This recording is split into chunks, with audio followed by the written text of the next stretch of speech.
হুজুর বলছেন না বহুত মুফতিদের কথা, দেওবন্দের থেকে এরকম বহুত মুফতি আসে, মহল্লাতে মাদ্রাসার খানাও পায় নাই, মসজিদের মধ্যে আজান দিত আর মাগরিবের পরে টিফিন ক্যারিয়ার নিয়ে মৌলভী জি আয়া হ্যায় দো রুটি দে দো থোড়া সালান দে দো, ঘরে ঘরে ঘুরতে আর দেশে আসি হযরত মাওলানা মুফতি হয়ে গেছে। ও আমার প্রিয় ভাইয়েরা, ইসলাম কেবল এই জুবান চায় না, ইসলাম রক্ত চায়। আজ এই ইসলামের জন্য রক্ত দেওয়ারও কেউ নেই, চোখের পানি দেওয়ারও কেউ নেই, এই জন্যই নাদানগুলি এত উৎপাত।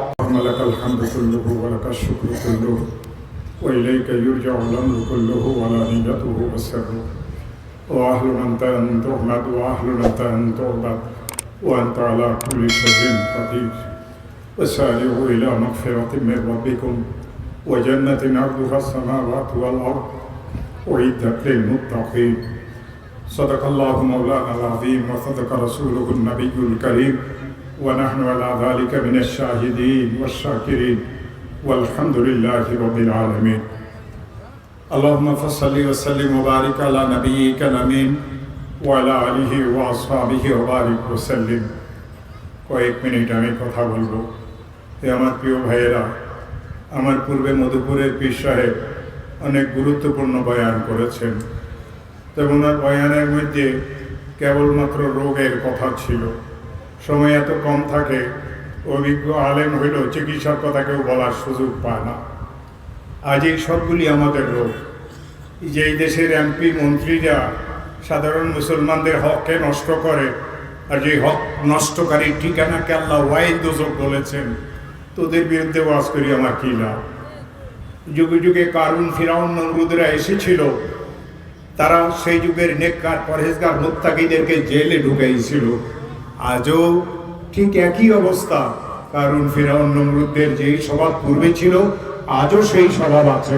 আজও তাদের কাজ ওলামায়ে হক্কানি রব্বানীকে জেলে ঢুকাই আত্মপ্রসাদ লাভ করা। তবে ভালো করিয়ে বুঝবেন, ওই আত্মপ্রসাদে কোনো ওদের লাভ হবে না, উপকার হবে না। আল্লাহর পক্ষ থেকে যখন মাইল আসবে, তোকে কোথায় যাবে সেটার পাত্তাই সে পাবে না। আজ মুসলমানদের উপরে এই বিপদ কেন? এই বিপদের আসল কারণ কি? এই বিপদের আসল কারণে আমরা আল্লাহমুখী হওয়াকে ছেড়ে দিয়েছি। অথচ আল্লাহ তাআলার ইরশাদ, ওয়াসারিউ ইলা মাগফিরাতিন মির রাব্বিকুম, তোমার রবের পক্ষ থেকে ঘোষিত মাগফিরাতের দিকে তুমি দৌড়াও। আজ আমরা মাগফিরাতের দিকে দৌড়াই না। আপনারা যে হেই হুই করেন, এই হুই হুই দ্বারা কিচ্ছুই হবে না। ওই চোরের দল আরো চুরি বাড়াবে, ওদের কিচ্ছুই হবে না। বুঝেন নাই? হাতিয়ার আমাদের কাছে নাই, মারামারি করা আমাদের জন্য জায়েজ নাই। ওরা ওইখানে বসিয়ে শয়তানের পালেরা যা কিছু করে তা আমাদের গলাতে লটকাই দিয়ে, রশি দিয়ে আমাদেরকে গোলামের মতো তারা চেঁচায়। ও আমার প্রিয় ভাইয়েরা, আজ আমাদেরকে একটা জিনিসের অভাবের কারণে, কি প্যালেস্তিনে, কি চেচনিয়াতে, পূর্বী কি বসনিয়াতে, কি আফগানিস্তানে আর বার্মাতে, দুনিয়ার যে কোনো প্রান্তে মুসলমানদের উপরে জুলুম হয়েছিল, ওই মুসলমানদের ইতিহাসকে যদি কেউ দেখে তো দেখবে মুসলমান আল্লাহমুখী হওয়া ছেড়ে দিয়েছিল। আজ আলেম ওলামারা আল্লাহর কাছে কাঁদেন। আমি হাফিজ হুজুরকে দেখেছি, হাফিজ হুজুর রহমতুল্লাহর সাথে আমি লম্বা লম্বা সফর করেছিলাম, তার মতো কাঁদার মানুষ আমি একজনকে দেখি নাই। আমি সন্দীপের হুজুরকে দেখেছি, 12 বছর তার খেদমত করেছিলাম। তবলিগের নামে যে ফিতনা এসেছে, সাদের ফিতনা, আমি যখন মাওলানা হই তখন সাদ নাহমিবির কিতাব পড়তো, পিচ্ছি ছিল। আর আমি ওমর ফারুক সাদের দাদার শ্বশুরের খাদেম ছিলাম। সাদের দাদার শ্বশুর বউ এই পিচ্ছি ছিল, বাচ্চা ছিল, নাহমিবির কিতাব পড়তো। আজ সাদের পক্ষের ল্যাংটা মৌলবীগুলি আমাদেরকে নিয়ে উল্টা সিধা কথাবার্তা বলে, আমরা তাদেরকে কোনো কথা বুঝাইতে পারি না। ল্যাংটা কেন বলি? ও রসুলের জমানা তো মরতে দেশে ছিল। আজও এই যুগে হক্কানি রব্বানি উলামায়ে কেরামের বিরুদ্ধে যারা পদক্ষেপ নেয়, ওই মুরতাদ তাদের মধ্যে কোনো বেশকম নাই। যারা তাবলীগকে দুই ভাগ করে, তারা কোনোদিন মুসলমানদের আপন হইতে পারে না। যারা খাতমে নবুয়তের কথা বলে, তারা কোনোদিন মুসলমানদের আপন হইতে পারে না। ও আমার প্রিয় ভাইয়েরা, এই অবস্থার সৃষ্টি কেন? আল্লাহর সাথে আমাদের সম্পর্ক চুপ হয়ে গেছে। ওয়াসারিউ ইলা মাগফিরাতিন মির রাব্বিকুম ওয়া জান্নাতিন আরদুহা আস-সামাওয়াতু ওয়াল আরদ উইদ্দাত লিল মুত্তাকিন। জান্নাত আমাদের জন্য, তোদের জন্য জান্নাত নাই। যা পারস আরো মারিয়ে নে, তবে মাইর খাওয়ার জন্য তৈয়ার থাকিস। ও আমার প্রিয় ভাইয়েরা, জানেন ইসলামের উপরে কখন মুসলমান টিকিয়ে থাকতে পারে, আলেম ওলামারা কখন ইসলামের উপরে টিকিয়ে থাকতে পারে? কেউ বলিয়েন না আলেম ওলামা ইসলামের উপরে টিকিয়ে নাই।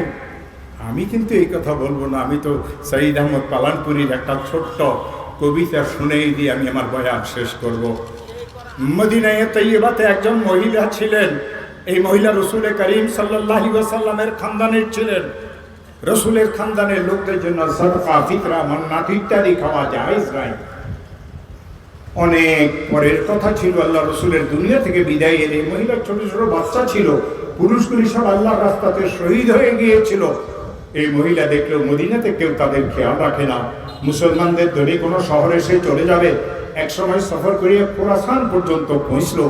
খোরাসানে একজন মুসলমান ধনী ছিল, তার কাছে গিয়ে নিজের দুঃখের কথা বলল, আমি তো মোহাম্মদ সাল্লাল্লাহু আলাইহি ওয়াসাল্লামের খানদানের, আমার এই পেরেশানি, এই মাসুম বাচ্চাগুলির কিছু ব্যবস্থা করে দাও, ওরা বড় হয়ে গেলে আমি তোমার কাছে থাকবো না। এই মুসলমান ব্যবসায়ী কি উত্তর দিল, আরে সারাদিন তো যারা কিছু নিতে আসে এই ধরনের কথাই আমাদেরকে বলে। মহিলা বুঝলো এর কাছে কিছুই পাওয়া যাবে না। ওই শহরে একজন মজুসি ছিল, আমি মজুসির বাংলা বলবো না, ওই মজুসির কাছে গিয়ে এই মুসলমান মহিলা রসুলের খানদানের মহিলা একই কথা বলল। এই মজুসি লোকটা ক্ষণিকের জন্য চিন্তা করলো, তার চোখে পানি ছিল, আর এই মহিলা যে কেউ হোক না কেন সে তো বহুত বড় একজন মানুষের পরিচয় নিয়ে আমার কাছে এসেছে। বললেন আমার অনেকগুলি ঘর আছে, যেই ঘর পছন্দ হয় সে ঘরে থাকেন, তিনবেলা আমার ঘরের থেকে হালাল খাবার আপনার দরবারে আপনার দুয়ারে পৌঁছবে, আপনারা হালাল খান, যতদিন ইচ্ছা ততদিন আমাদের ঘরে থাকেন। মহিলা সেখানে মেহমান হয়ে গেল, মাগরিবের নামাজ হয়ে গেল, ইশারের নামাজও হয়ে গেল, শহরের লোকেরা খাইয়ে দিয়ে ঘুমিয়েও পড়লো, ওই মুসলমান ব্যবসায়ীও ঘুমিয়ে পড়লো। ঘুমের মধ্যে দেখে তার চোখের সামনে বিরাট এক উজ্জ্বল বালাখানা, মণিমুক্তা খচিত বালাখানা, আর এই বালাখানার সামনে গুরু একজন নুরানি চেহারাওয়ালা দাঁড়ায় রয়েছেন। এই লোকটা আস্তে আস্তে গেল, ওই নুরানি চেহারার দিকে দেখা যায় না, কাছে গিয়ে বলে এই ঘরটা কার? ওই নুরানি চেহারাওয়ালা বলিয়ে দিলেন এই ঘরটা তো একজন মুমিনের ঘর। ওই লোকটা বলে আমিও তো একজন মুমিন, আমাকে ঘরটা একটু দেখার অনুমতি দেন। রসুল করিম যিনি বুড়ো লোকটা ছিলেন তিনি বললেন আজকে আসরের সময় আমার খানদানের একজন মহিলা তোর কাছে গিয়েছিল, তোর কাছে আশ্রয় চেয়েছিল, তুই আমার খানদানকে অস্বীকার করছ, যেইভাবে তুই আমার খানদানকে চিনস নাই, তুই আমার খানদানের মহিলার কাছে তার মুহাম্মদ সাল্লাল্লাহু আলাইহি ওয়াসাল্লামের খানদানের পরিচয় চেয়েছ, আমি তোর কাছে মুমিন হওয়ার পরিচয় চাই, তুই আগে তোর মুমিন হওয়ার পরিচয় আমাকে দে। চিৎকার মারিয়ে ঘুম থেকে উঠিয়ে গেল, লোকজন আসে তাকে ঘিরিয়ে ফেললো, আরে কি হলো মালিকের? বললো ওই মেহমান মহিলাটা কোথায় আছে তালাশ করো। দৌড়াই সেই ঘর পর্যন্ত পৌঁছলো, সোনা দানা বস্তায় ভরিয়ে নিয়ে গেল, মেহমান আমাকে দাও, যা ইচ্ছা সব কিছু নাও। ওই মজুসি লোকটা বলে যে দরবার থেকে তোকে ধুৎকার দেওয়া হয়েছিল সেই দরবার কিছুক্ষণ আগে আমার ঘরে তাশরীফ এনেছিলেন, আমার এই হাতের সাথে তার হাত মিলেছিল, তিনি আমার কাছে ইসলামকে পেশ করেছিলেন, ওয়াকাত কাবিলতুল ইসলাম বিয়াদিহি শরীফ, আমি তো তার হাতে হাত রাখিয়ে মুসলমান হয়ে গেছি, আমার হাত থেকে নবীজির হাতের সুগ্রাম নেই, আমি কোশ্চিন কালো তোকে এই মেহমান তোকে দেব না। আল্লাহর এক ওলি কানি কানিয়ে বলতেন মান ওয়াসালা ওয়াসালা বিল আদাবি ওয়া মান হারুমা হারুমা বিতারকিল আদাবি, যে কেউ আল্লাহ পর্যন্ত পৌঁছতে চায়, যে কেউ আল্লাহ পর্যন্ত পৌঁছতে চায়, ও মাওলানা সাহেব, মুফতি সাহেব, পীর সাহেব, তুমি যদি আল্লাহ পর্যন্ত পৌঁছতে চাও আদবের রশিকে কোনোদিন ছিঁড়িয়ে দিও না। মান ওয়াসালা ওয়াসালা বিল আদাবি ওয়া মান হারুমা হারুমা বিতারকিল আদাবি, আর যে কেউ মাহরুম হয় কেবল আদব ছাড়ার কারণে মাহরুম হয়। ওই সাদের গ্রুপেরা আদব ছেড়েছে, আল্লাহ মাহরুম করে দিয়েছেন।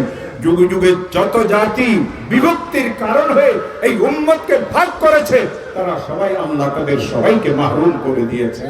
আমরা মাহরুম হইতে চাই না, আমরা এক হয়ে থাকতে চাই, আমরা বাঁচিয়ে থাকতে চাই, আমাদের ঈমান আমল নিয়ে, আমাদের কোরআন নিয়ে আমরা বাঁচিয়ে থাকতে চাই, আমরা আমাদের কোরআন নিয়ে বাঁচিয়ে থাকতে চাই। আমাদের আল্লাহর ব্যাপারে কারোর সাথে আমাদের আপোষ নাই, আমাদের রসুলের ব্যাপারেও কারোর সাথে আমাদের আপোষ নাই, আমাদের কোরআনের ব্যাপারেও কারোর সাথে আমাদের আপোষ নাই, আমাদের ইসলামের ব্যাপারেও কারোর সাথে আমাদের আপোষ নাই। মোল্লাদেরকে এত খালি এখনো মনে করিও না। আজও যদি আলিমেরা তোমাদেরকে হুঙ্কার দেয় তো তোমরা যেই যেই জায়গাতে যে বসিয়ে রয়েছো পালাইবার কোনো সুযোগ পাইবে না। আমরা তো শেষ সময় পর্যন্ত তোমাদের জন্য আশাবাদী, তোমরা আল্লাহর কাছে মাপ চাবে। কেন? আল্লাহ এটাই চেয়েছেন যে ও বান্দা তুই মাপ চা, তোর রূহটা গলা পর্যন্ত আসার পূর্ব পর্যন্ত তোর জন্য সময়। ওয়াসারিউ ইলা মাগফিরাতিন মির রাব্বিকুম ওয়া জান্নাতিন আরদুহাস সামাওয়াতু ওয়াল আরদ উইদ্দাত লিল মুত্তাকিন আল্লাযীনা ইউনফিকুনা ফিস সাররাই ওয়াদ দাররা। তোমরা বেশিরভাগ তালিবে ইলম এই আয়াত পড়ি আমরা হুজুররা চাঁদা চাই, এই আয়াত চাঁদার জন্য নাজিলই হয় নাই। বুঝলেন? সেগুলো তফসির একটা পিছিয়ে আছে, আল্লাহ জানে কোন তফসির কোন মুফাসসির। আল্লাহ তার ইলমে আমলে আরো বরকত দান করুন। ও আমার প্রিয় ভাইরা, হযরত মাওলানা সাইয়্যিদ আহমদ পালনপুরি বলতেন, আরে আল্লাহ তাআলা তার বান্দাকে যত নেয়ামত দান করেছেন সবচেয়ে ছোট নেয়ামত হইল মাল। মালের থেকে ছোট নেয়ামত কোনোটা নাই। অন্ধ করিয়ে দিলেন, মাল দিয়ে চোখ বটানো যাবে? আর যেটা যদি আরেকটা পল্টাই দেবে তো আল্লাহরই দেওয়া। হাতটা পড়ে গেল, পাটা কেটে গেল, আলাদা হয়ে গেল, টাকা দিয়ে কেউ সব ঠিক করতে পারবে? তাইলে বোঝা গেল আমার এই শরীরের মধ্যে অগণিত নেয়ামত আছে, যেই নেয়ামত মাল দিয়ে কোনোদিন অর্জন করা যায় না। মাল ছোট নেয়ামত, আমার মাঝে যা কিছু আছে এগুলি অনেক বড় নেয়ামত। এই জন্য আল্লাহ কোরআনের ছোট্ট একটা আয়াতে বলেছেন, ওয়াফি আনফুসিকুম আফালা তুবসিরুন। তুমি তোমাকে নিয়ে চিন্তা করো, তোমার পরতে পরতে তুমি আল্লাহকে, তুমি আমি আল্লাহকে লুকাইতে পারবা। ওয়াফি আনফুসিকুম আফালা তুবসিরুন। আগে ইতিকাফ হইতো, এখন ওই ইতিকাফ হয়। আমি হযরত মাওলানা জাকারিয়া সাহেব রাহমাতুল্লাহ আলাইহির সাথে 3 রমজানে ইতিকাফ করেছিলাম। আমি হযরত মাওলানা কারি তৈয়ব সাহেব রাহমাতুল্লাহ আলাইহির সাথে 3 রমজানে ইতিকাফ করেছিলাম। আমি একটানা 6 বছর মাওলানা সাইয়্যিদ আহমদ পালানপুরির খিদমত করেছিলাম। আমি হযরত মাওলানা ইদ্রিস সাহেব সন্দেবী রহমতুল্লাহ আলাইহি একটানা 12 বছর খিদমত করেছিলাম। দীর্ঘদিন আল্লামা আহমদ শফি সাহেবের সাথে চলেছিলাম। আমি খোদার কসম করিয়ে বলি, আমি এই 2 চোখে যত বুজুর্গকে দেখছি, যত ওলামায়ে হক্কানি রব্বানিকে দেখছি, কেউ অর্ধরাত্রির পরে ঘুমাইতেন না। কয়জন আলেম আছে রাত্রে ঘুমান না? আমরা যারা ওয়াজ করি আমাদের ঘুম কোথায়? গাড়ির মধ্যে একটু একটু ঝুমাইতে থাকি আর বাসায় পৌঁছি। আল্লাহ আমাদেরকে মাফ করুক, আল্লাহ আমাদেরকে মাফ করুক। এই উম্মতের অবনতির জন্য সবচেয়ে দায়ী তারা আজ এই উম্মতের কাণ্ডারি। আমরা যদি ভালো হই আপনারা ভালো হবেন, আমরা যদি ভালো না হই আপনারা হেই হুই করবেন, ঠিক আপনারা কোনোদিন ভালো হইতে পারবেন না। আমরা বড়দেরকে পাই, আমরা ভালো হইতে পারি নাই, আপনারা আমাদের মতো ছোট পেয়ে কোথায় আপনারা ভালো হবেন? ও আমার প্রিয় ভাইয়েরা, কয়টা কথা আমি আপনাদেরকে বলবো। এই বুকের ভিতরে, কলিজার ভিতরে অনেক ব্যথা। ওনারাও জেল খাটছেন, আমিও জেল খাটছি। ওনারা বাংলাদেশের মুসলমান দেশে জেল খাটছেন, আমি হযরত মাওলানা সৈয়দ আসাদ মাদানির সাথে জেল খাটছি। আমি আর আসাদ মাদানি জেলখানাতে এক বালিশে ঘুমাইছি। আপনি কে? এখন মাদানি করি যেগুলি শীতকাল করে তাদের জন্য দস্তরখানে জায়গা পাই না। আহমদ শফি সাহেবকে বলেছিলাম খেলাফত দেওয়া বন্ধ করেন, জমিরুদ্দিন সাহেব নানুপুরিকে বলেছিলাম খেলাফত দেওয়া বন্ধ করেন, আমাদেরকে দিচ্ছেন আলহামদুলিল্লাহ, কিন্তু আপনাদের খলিফাদের কারণে দস্তরখানেও জায়গা পাই না। ও আমার প্রিয় ভাইয়েরা, এই খেলাফতের এক ঢেউ, ওই যে মুমতাজুল করিম মারা গেছে, আল্লাহ তাকে জান্নাতুল ফিরদাউসের আলা মাকাম দান করুক। আমি তো ওলামাদের জন্য করি, কারো গায়ে পড়লে আমার কোনো অসুবিধা নাই। আমার নাম তো কিন্তু ফারুক। মৌলানা মুমতাজুল করিম বলতেন, আরে খেলাফতের তাহকিক শোনাবো? তো একদিন বললাম, ভাই শোনাও। খা মানে খেয়ানত, লাম মানে লানত, আলিফ মানে আফত, ফা মানে ফিতনা, তা মানে তাবাহি। এটা কোনো কিতাবে পাই না, এর তফসির আর কি, বুঝেন না? কার তফসির? বাবা হুজুরের তফসির। হেরে দৌড়ছে মৌলানা উ করে, উনি চিনেন। কান্দের বাবা হুজুর ডাকে, একজনের আপনি মানা করেন না কেন? ও কেন? যতজন আপনারে বাবা ডাকে, এগুলির মা কি আপনার বউ? কারে ধরছে? মুমতাজুল করিমেরে। ও বা, আরে মাম করি যাও। এগুলো যে আমারে বাপ বলে, আমি তো বলি নাই বাপ রাখতে, তারপরও বাপ বলে। ওই যে একটু আগে হুজুর বলছেন না বহুত মুফতিদের কথা, দেওবন্দের থেকে এরকম বহুত মুফতি আসে, মহল্লাতে মাদ্রাসার খানাও পায় নাই, মসজিদের মধ্যে আজান দিত আর মাগরিবের পরে টিফিন ক্যারিয়ার নিয়ে মৌলভী জি আয়া হ্যাঁ দো রুটি দে দো থোড়া সালান দে দো, ঘরে ঘরে ঘুরতে, আর দেশে আসি হযরত মাওলানা মুফতি হয়ে গেছে।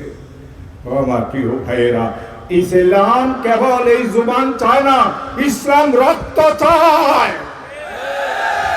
আজ এই ইসলামের জন্য রক্ত দেওয়ারও কেউ নেই, চোখের পানি দেওয়ারও কেউ নেই, এই জন্য ওই নাদানগুলি এত উৎপাত করে। আমি আল্লামা আহমদ শফি, মৌলানা আশরাফ আলী সাহেব কুমিল্লা, আর ফরিদাবাদের মুহতামিম মৌলানা আব্দুল কুদ্দুস, আরো যারা আমাদের দেশে নূর হোসেন কাসিমি, নুসেন কাসিমি আমার কিন্তু 3 কিতাবের সাথী। আমি আরো মোল্লা হাসান, সুল্লুমুল উলুম, হাদিয়াতুস সাদিয়া মৌলানা শহীদ আহমদ পালানপুরির কাছে পড়ছি। আমি যে বছর দেওবন্দে পড়তে গেছি সেই বছর শহীদ আহমদ পালানপুরি দেওবন্দের উস্তাদ হয়েছেন। 6 বছর পরে মোত্তাই মালিক পাইছেন, আমি ওনার কাছে মোত্তাই মালিক পড়ছি। পৃথিবীর ঘনজন্মা ব্যক্তিত্ব হযরত আল্লামা শহীদ আহমদ পালানপুরি হাটাদারিতে আসছিলেন। আল্লাহ মাহমুদ শফি রহমতুল্লাহ আলাইহি, 2 জন তো রহমতুল্লাহ হয়ে গেছেন। বললেন হযরত একটু পড়াই দেন। আমার পড়া তোমার ছাত্ররা কোথায় বুঝবে, সব হুজুরদেরকে বলো আমার সামনে আসি বসার জন্য, আমি তিরমিজির একটা হাদিস পড়াবো। আর দেহাতের থেকে, গ্রামের থেকে একটা বেদুইনকে, একটা গ্রাম্য লোককে, চাষাটা আনি বসায় দাও, আমি এত সুন্দর করে তিরমিজি বুঝাই দেবো যে সে গ্রামের লোকটাও বলবে মাশাআল্লাহ আমি তো হাদিস বুঝেছি। হযরত মাওলানা আবুল কাসিম নোমানি দেওবন্দ মাদ্রাসার যিনি এখন বর্তমান মুহতামিম, আমাদের উস্তাদ ইনারা কেউ না। আমাদের জমাতে আরশাদ মাদানী সাহেব দেওবন্দে ছিলেন না, আরও যারা এখন আছেন কেউ ছিলেন না। দেওবন্দের বর্তমানে এক শেখুল হাদিস হতো আমার সাথী মুফতি আমিন পালানপুরি, যে 10 পারা বুখারী শরীফ পড়ান। ও আমার প্রিয় ভাইয়েরা, তো হযরত বলছেন, বললেন যে আমি কোনটার কি পড়বো, কি বলবো? তো বললেন যে প্রথম হাদিস পড়ো। তো যে ছাত্র ছিল সে তো বিসমিল্লাহির রহমানির রহিম পড়ি শুরু করছে।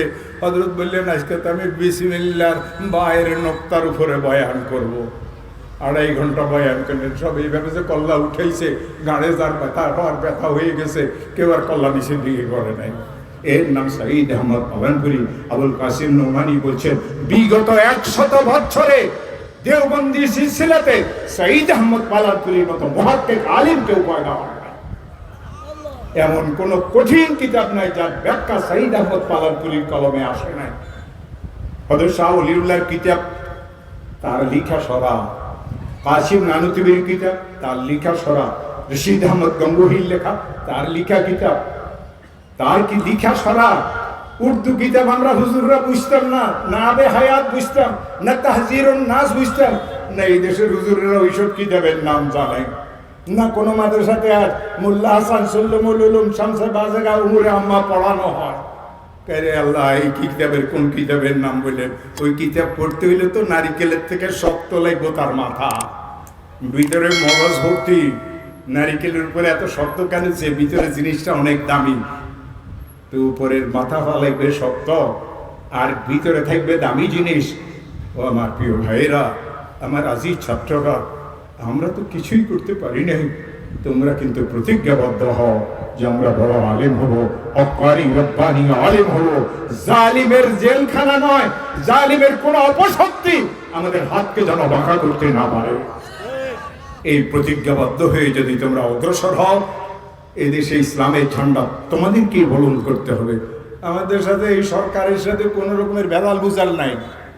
কেউ আবার এই কথা বলিয়েন না আওয়ামী লীগের বিরুদ্ধে নাকি। আমি তো আওয়ামী লীগ যে বিএনপি হয়ে লাল কুত্তা শিয়ালের ভাই, কোনটা ভালো? এই 9 জনের নাম বলছি, 9 জন একসাথে প্রধানমন্ত্রী ডাকছে। হাসিনা, এই হাসিনা, এই হাসিনা মানে এই বছর এখন যেটা প্রধানমন্ত্রী, দরজা বন্ধ করছে। একজনে দেখলাম কানের উপরে দিয়ে তার মেশিন লাগানো, কমিটি আউট, সব আউট হয়ে গেছে। আমরা 9 জন ছিলাম। রুদ্ধদ্বার বৈঠক ছিল, বোমা ফুটছে সারা দেশে, হুজুরদেরকে ধরার হুকুম করা হয়েছে। সবাই 2 মিনিট 3 মিনিট কথা বলছে। আমার 5 মিনিট সময় ছিল, যেহেতু তখন একটু যুবক ছিলাম, জওয়ান ছিলাম।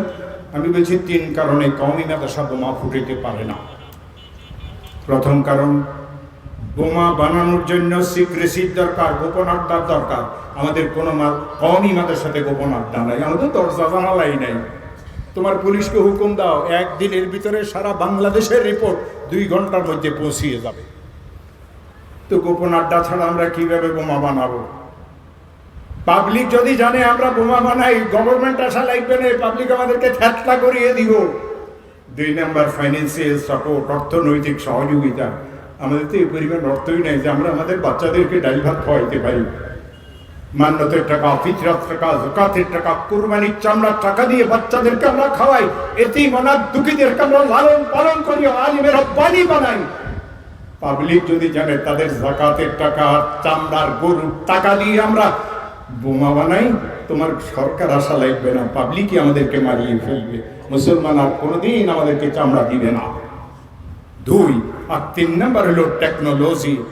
এই টেকনোলজির পর আমাদের কোনো কওমি মাদ্রাসাতে নেই, আমাদের কোনো সিলেবাসে নাই। আমাদের সিলেবাস তো বিসমিল্লাহির রহমানির রহিম, আলহামদুলিল্লাহি রাব্বিল আলামিন দিয়ে হয়। পুরো কোরআনে কোথাও সন্ত্রাসের কথা নাই। এই টেকনোলজি তো আপনার কলেজ ইউনিভার্সিটিতে পড়ানো হয়। যারা কলেজ ইউনিভার্সিটিতে পড়ে তাদেরকে ধরেন, আমি বলি না তাদেরকে ধরেন, তবে এই টেকনোলজি আপনার কলেজ ইউনিভার্সিটি পড়েন, কওমি মাদ্রাসাতে সন্ত্রাসী কেন তালাশ করেন? বুঝা গেল এটা নষ্ট। এটা চিনেন তো, এটা কি? এটা নষ্ট না হইলে সাদা সিধা মানুষগুলো নিয়ে জেলে পুরি রাখতো। কত চোর, কত বদমাইশ পুরো দেশের মধ্যে আছে না? হাইজাকাররা আছে না? ব্যাংক লুট করে এগুলি আছে না? কিশোর গ্যাং আছে না? এই শয়তান এগুলিরই ধরস না। হুজুররা কি দোষ করেছে? কামড়াইছে তোরে। এই জন্য আমি সরকারের বিরুদ্ধে ওয়াজ করি না। মাঝে মাঝে পুলিশের বড় বড় লোকেরা আমার কাছে দোয়ার জন্য আসে। আমরা তখন বুড়ার কাতারে পড়িয়ে গেছি, সেই দিন আসছে পুলিশেরা দোয়ার জন্য, হুজুর একটু দোয়া করিয়ে দেন। তো আমি 2টার কান ধরিয়ে কাছে আনি, বলছি যে 2টা কথা বলুন। আলেম ওলামাকে জেলে দিবি না, জুলুম অত্যাচার করবি না, গরিব লোকের থেকে ঘুষ খেবি না। বড় লোক যদি কোনো ব্যাপারে আটকিয়ে যা, যেই পরিমাণ পারস তার থেকে 10 গুণ বেশি ঘুষ খাবি। মরার পরে তোরে ফিডা খাই, তোরে যদি ফেরেশতারা পিটে আমার কি অসুবিধে? পিঠা খাইবার লাই তুই এর থাকবি, ঘুষও খাইবি। কথা বুঝে আসছে না? ও আমার প্রিয় ভাইয়েরা, আমাদের এই পড়ালেখাতে ঘুষ নাই, আমাদের এই পড়ালেখাতে সুদ নাই। একজন হক্কানি রব্বানি আলেম ঘুষ খাইছে কেউ প্রমাণ দেখাইতে পারবে? তোমার পুলিশেরা ঘুষ খায়, তোমার অন্যান্য বাহিনীগুলি ঘুষ খায়, আর তুমিও ঘুষখোর। রাতের আধারে তুমি কুর্সিতে বসে মুসলমানদের উপরে জুলুম অত্যাচার করো। বড় কথা কোন মুখে বলো? মাপ চাওয়া দরকার। তাদের যেরকম মাপ চাওয়া দরকার, আমাদেরও মাপ চাওয়ার দরকার। ওয়াসারিউ ইলা মাগফিরাতিম মির রাব্বিকুম, আল্লাহর মাগফিরাতের দিকে দৌড়াও। একজন লোক কত গুনাহ করতে পারে? হাদিসে কুদসিতে আছে, আসমান জমিনের ফাঁকা স্থানকে যদি কেউ গুনাহ দিয়ে পরিপূর্ণ করে, আরো এই পরিমাণ গুনাহ যদি কেউ করে, সাগরের ফেনার পরিমাণ যদি কারো গুনাহ হয়, মরুভূমির বালুকা রাশির পরিমাণ যদি কারো গুনাহ হয়, বৃষ্টির ফোঁটার পরিমাণ যদি কারো গুনাহ হয়, বকরিগুলির পশমের গণনার পরিমাণ যদি কারো গুনাহ হয়, সেও যদি হাত পাতিয়ে বলে আল্লাহ মাফ করিয়ে দাও, লাওয়াজাদাল্লাহু তাওয়াবার রহিমা, আল্লাহ বলেন আমাকে তওবা কবুলকারী হিসাবে, দয়ালু হিসাবে পাবে। আল্লাহ তো বিভিন্ন ভাবে বলেছেন, ওয়া মান ইয়াগফিরুয যুনুবা ইল্লাল্লাহ, আমি আল্লাহ ছাড়া কি গুনাহ মাফ করি কেউ আছে? উজানি কইতে কইতে পাগল হয়ে যাও, চরমনাই কইতে কইতে পাগল হয়ে যাও। আমি তো চরমনাইতেও যাই, চরমনাই মরুম পিছাবার আমি উপদেষ্টা ছিলাম, তুমি আমার চরমনাইয়ের কথা কেন বলো? ফাইজুল করিম, রেজাউল করিম তো আমার নাতি ছাত্র। চরমনাইয়ের সবচেয়ে বড় খলিফা যেটা আমার কাছে 39 বছর আগে নুরুল ইজা কিতাব পড়ছে। আমাদের দেশের বুড়া যেই কয়জন আলেম আছে বেশিরভাগ আমার সরাসরি ছাত্র। মাদারীনগরের মুহাদ্দিস মাওলানা মহিউদ্দিন 2 লাঠি নিয়ে চলে, ও আমার কাছে হিদায়া পড়ছে 52 বছর আগে। তখন তুমি কোথায় ছিলে? তারপরে কার ভয়ে দেখা? ও আমার প্রিয় ভাইয়েরা, তোমরা যারা মাদ্রাসায় পড়ো, মেহনত করিয়ে পড়ো, ভালো করিয়ে শোনো। যেই ছাত্র পড়ে না তার জন্য মাদ্রাসার বাতি ব্যবহার করা হারাম, তার জন্য মাদ্রাসার খানা হারাম, তার জন্য মাদ্রাসার বাথরুম ব্যবহার করা হারাম। পাম্পার্স কিনবা, পাম্পার্সের মধ্যে পাশার পেশাব পায়খানা করবে যদি তুমি না পড়ো। এটা সাইয়্যিদ আহমদ পালানপুরীর ফতোয়া। এই মুসলমানের থেকে টাকা আমরা খুঁজিয়ে আনি তোমাদেরকে পড়ানোর জন্য, তোমাদেরকে রান্না বান্না করিয়ে খাওয়ানোর জন্য। তোমরা কিন্তু পড়ো না। মিজান যারা পড়ো জিজ্ঞাসা গেলে একটা ভাইতি না, তাহলে কি খরচ না গেল? সারা বছর টোটো কোম্পানির ম্যানেজারি করে, টুপি কোনটা ভালো সেটা কিনবো, রুমাল কোনটা সুন্দর। এখন তো রুমাল বাদ দিয়ে ফেলছে। দামি কাপড়, পাতলা কাপড়, হুজুর আপনিও তো পাত লাগাই দিস, আমি তো বুড়ো হয়েছি, তুই আমার মতো বুড়ো হইলে আরো পাত লাগাই দিস।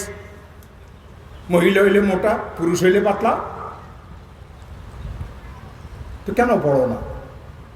কেন পড়ো না বাবারা? কেন হক্কানি রব্বানি আলেম হওয়ার জন্য কেন চেষ্টা করো না? ওই যে হুজুর বলে গেছেন না বেফাক, আমি তো বিভাগের দীর্ঘদিন ভাইস চেয়ারম্যান ছিলাম।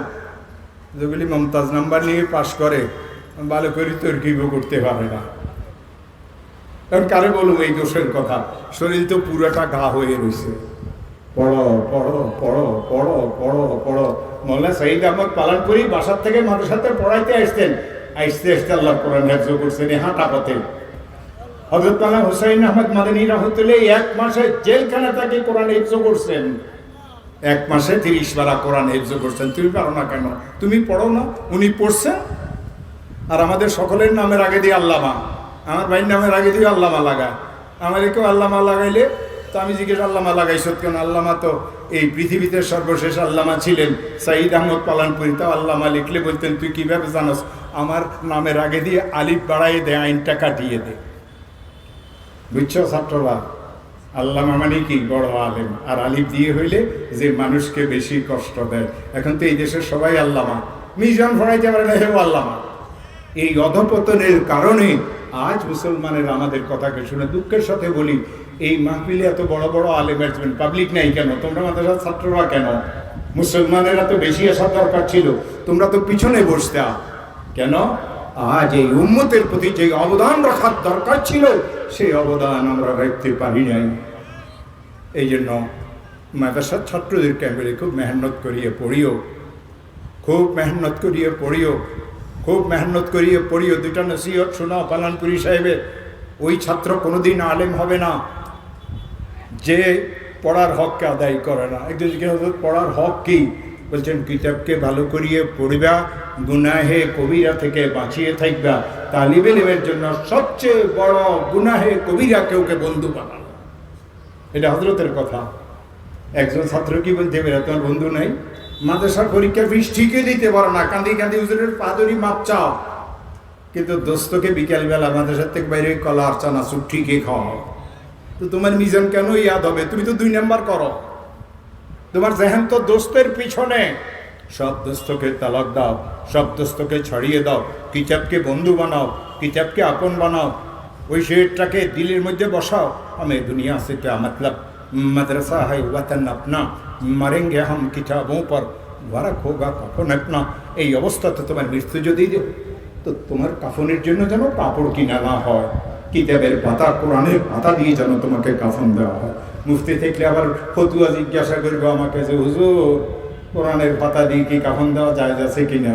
তো এটা ফোন করে জিজ্ঞাসা করি, তো কোন কিতাবে যায় আছে বলি। তুমি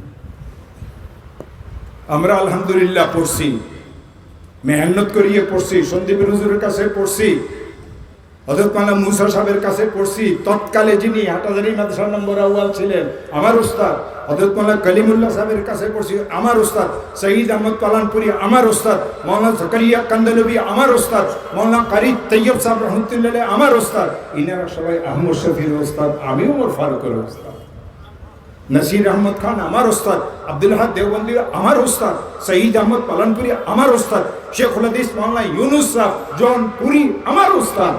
আমরা তাদের কাছে পড়ছি, ভুকা রয়েছি, পড়েছি, জ্বর হয়েছিল, লেপ কম্বল গায়ে দিয়ে ক্লাস মিস করি নাই। আমার সব হিসাবে একদিন ওয়াজ করতে গিয়ে বলেছিলেন আমার জিন্দগিতে স্মরণ নাই আমার জীবনে কোনোদিন সবক মিস হয়েছে কিনা। তুমি বোনের বিয়েতে কয়েকদিন কাটাও, এই কথা বলিয়ে কয়েকদিন কাটাও, মার অসুখ বলিয়ে কয়েকদিন কাটাও, নিজেকে ধোকা দাও, তাহলে তুমি কিভাবে আলেম হবে? আলেম হওয়ার জন্য যে আসল রাস্তা, সেই রাস্তা অবশ্যই তোমাকে এখতিয়ার করতে হবে। আর সেই রাস্তা যদি এখতিয়ার না করো, বাপ মূল্যে বাপের জায়গাতে বসবে, আলেম হতে পারবে না, পারবে না ইনশাল্লাহ। হাত উঠেই দেখো কে কে রাজি আছো, পড়বে না ইনশাল্লাহ। যারা মিজান পড়ো, মিজানকে আরো টাইট করবে, যারা পড়িয়ে ফেলছো মিজানকে আবার পড়বে। মিজান আর নাহমির এই 2 কিতাব যে পড়ছে সে নিশ্চিত আলেম হবে। যে এই 2 কিতাব ভালো করে পড়ে নাই, আল্লাহর কসম সে কোনোদিন আলেম হবে না। এই 2 কিতাবে বুনিয়াদি কিতাব। আল্লাহ তাআলা তোমাদের সবাইকে কবুল করুক, আল্লাহ তাবারক ওয়া তাআলা তোমাদের সবাইকে হেফাজতে রাখো। আল্লাহ তাবারক ওয়া তাআলা তোমাদের হাক্কানি রব্বানি আলিম বানান। যারা এই উদ্যোগ নিয়েছে আল্লাহ তাদেরকে উত্তম প্রতিদান দান করুক। আজকের এই মাহফিলকে আল্লাহ তাআলা কবুল করুক। উলামায়ে কেরাম যারা আসবেন আল্লাহ তাআলা তাদেরকে জাযায়ে খায়র দান করুক।